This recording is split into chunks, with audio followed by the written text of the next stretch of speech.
It's midweek. Welcome to Business Life with me, Pious. To our very first story.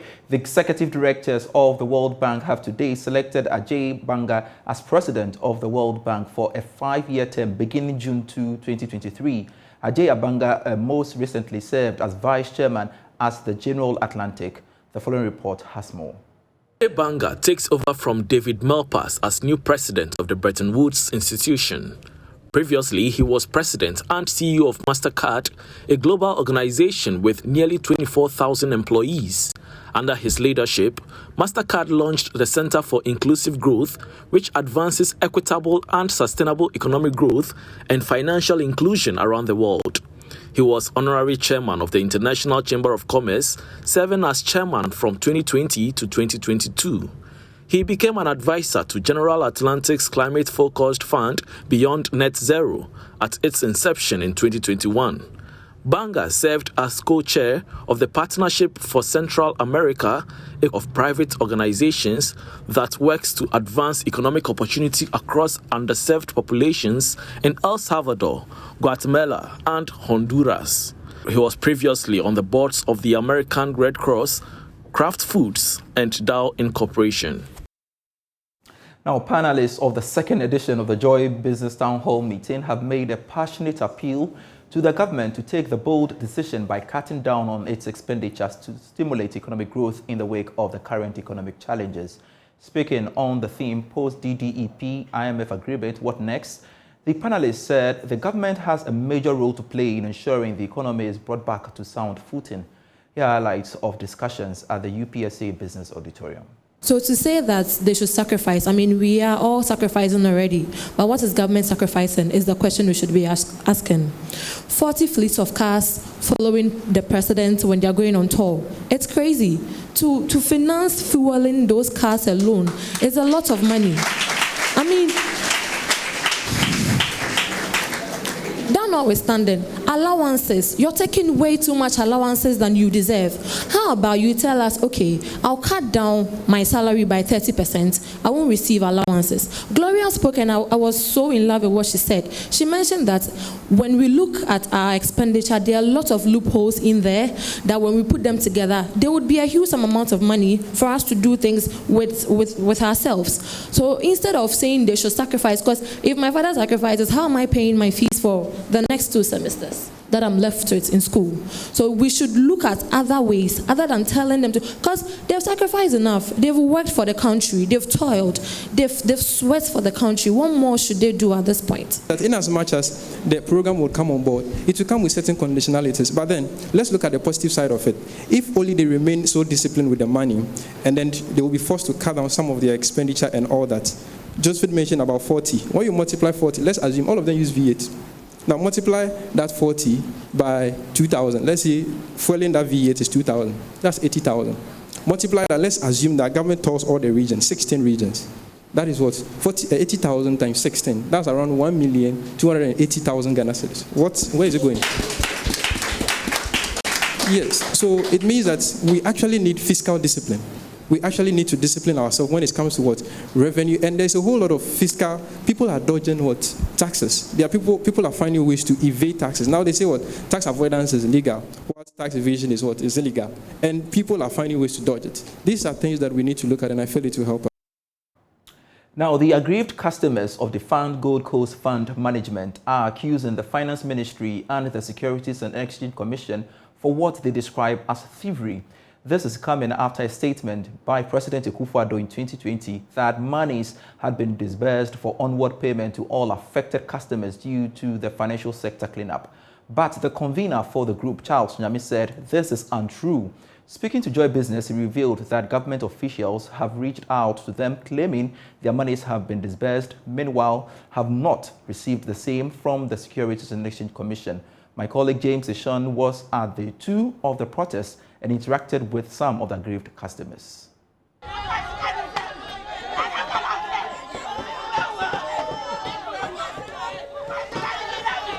It's day 2 of this particular picketing, and it appears they've been trying as much as possible to get their monies being paid to them, but unfortunately attempt to reach out to the Securities and Exchange Commission had actually proved futile. I have the convener of this particular group, Charles Nyami. He's been giving some revelation. I would come to him for him to help me just help me understand what are these revelations about. Charles, talk to me. You've been earlier giving out some revelations. I just want to know, what is it about?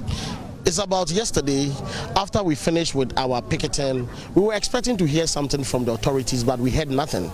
But in the evening, I received a call from a key member in this government from the Flagstaff House. He called me trying to sympathize with us. And he said that he doesn't know what Kenoforiata and the Guamitete wants. And I asked him why. He said that he was there when the president was signing everything regarding our payment to the finance minister. And he said that that's the reason why the president stood to claim that he has paid all victims of financial cleanup exercise. Then I said, really? And he said, yes. So, and then I asked him, then where is the money? He said that the money is in between the finance minister, Kenoforiata, and the director general of the Securities and Exchange Commission, Revenue Guamitete. But what we are telling them is that such wickedness must stop. This money, a lot of people are dying because of these locked up funds. We have over 800 of our pensioners, customers of our members died and gone. We have the evidence of the obituary invitations.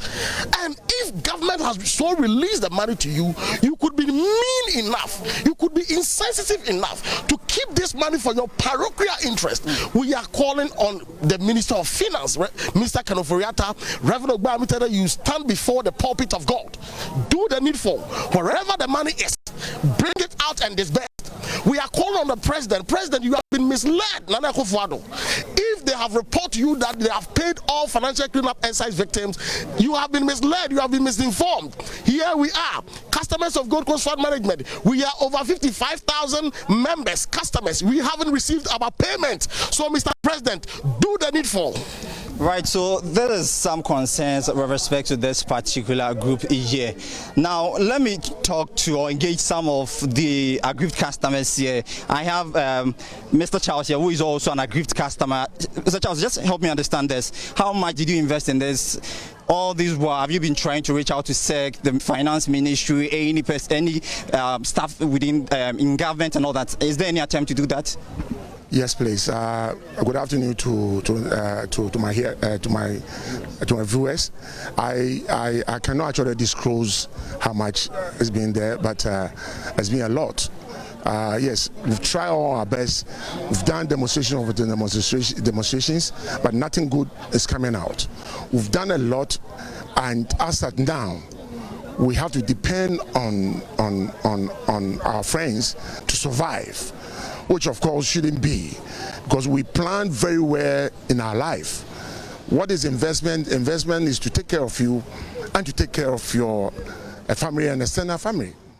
So somebody sit down and then decide for you, this is how it's going to be. I believe whatever was done by this government is not good, because even closing of the banks also increase unemployment. Because the guys who were working on all the banks are now moving up and down. Some are jobless, some are even involved in galamsey, which of course they need to survive. So I'm saying that the government should mobilize as soon as possible to pay our money. More in the financial space, and the Executive Director of EcoBank Ghana, Dr. Edward Bochi, has indicated that customers stand a chance to benefit from a life insurance cover when they create salary accounts with a bank. According to him, customers stand the chance to benefit largely from the EcoBank Double Salary Reloaded promo. He was speaking at the launch.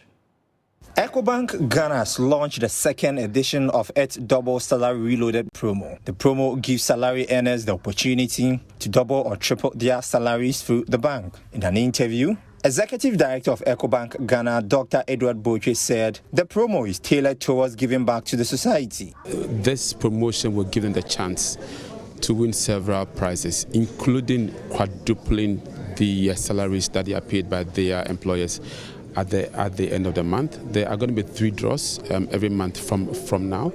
And for us, this is a way for us to give back, a way for us to thank our customers, a way for us to appreciate them for their custom. The prices that we are giving out to them, it's even much more than we did for last year. The thing also is this, that even apart from the promotion, the salary account itself, which is not a promotion, which runs throughout the year and basically gives our customers a lot of benefits, to the extent that a life insurance cover, even when they are sick, even when they lose their jobs, there's some insurance in place that they can benefit from. Marketing manager and characters at the National Lottery Authority, Bernard Boama, assured that personal information of customers would be protected against activities of hackers during the promo. Everything is going to be drawn digitally. So with a click of a button, all the winners will be populated on the screen. We're going to have their names, branch numbers, contact numbers, and all relevant details appearing. But one of the things that we are mindful of has to do with data protection.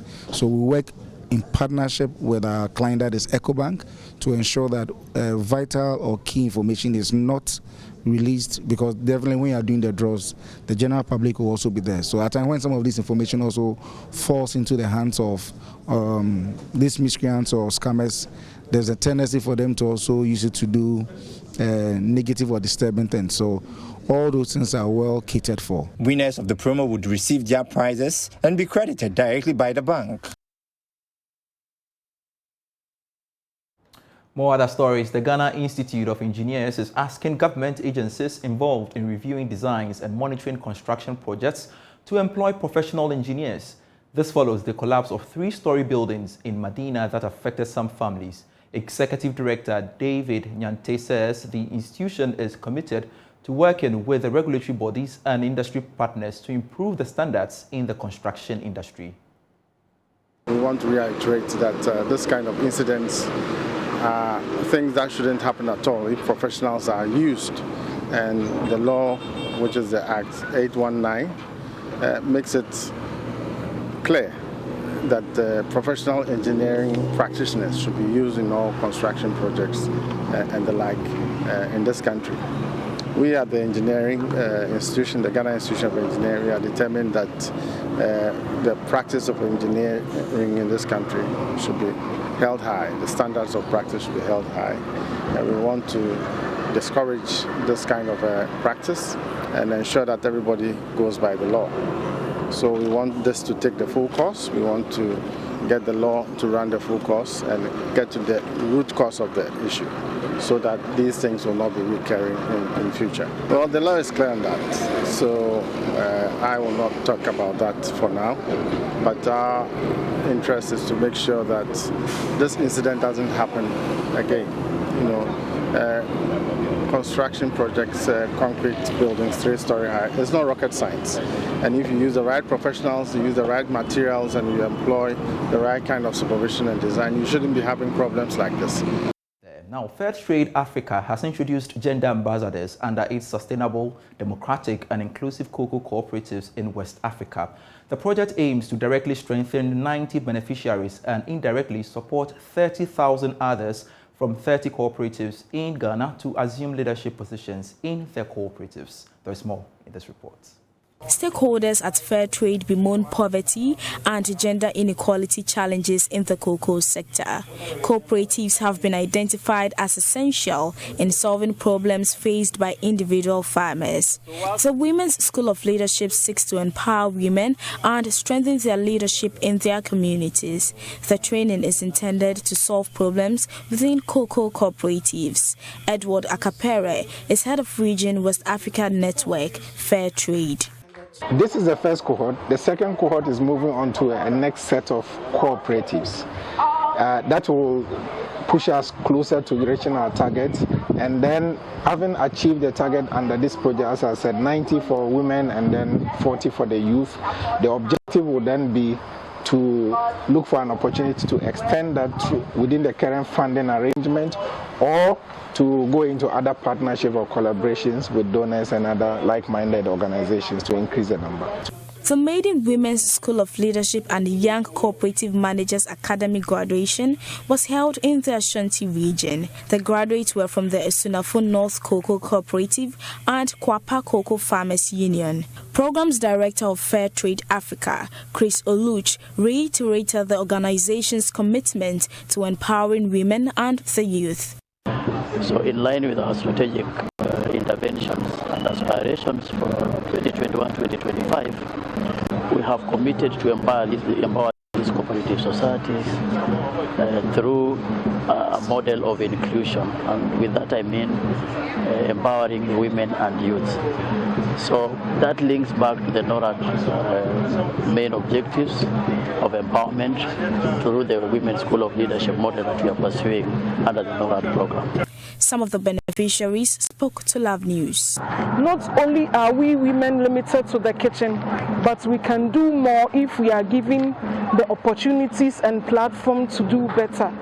So I am so much privileged to be part of the graduates today, and we are so much grateful for the positive exposure we have acquired. So I was able to start some business of my own that I'm now able to also buy things, contribute to house shopping monies, do things of myself to my kids that makes them happy now, that I don't totally depend on my husband.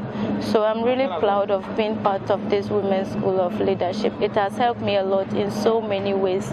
I'm also able to start up a school of my own in my community. Anita Sewa Ajoga reporting. Thanks very much for being part of the bulletin. I am Pious Kojubaka. Let's do this same time tomorrow. Do enjoy the rest of our program.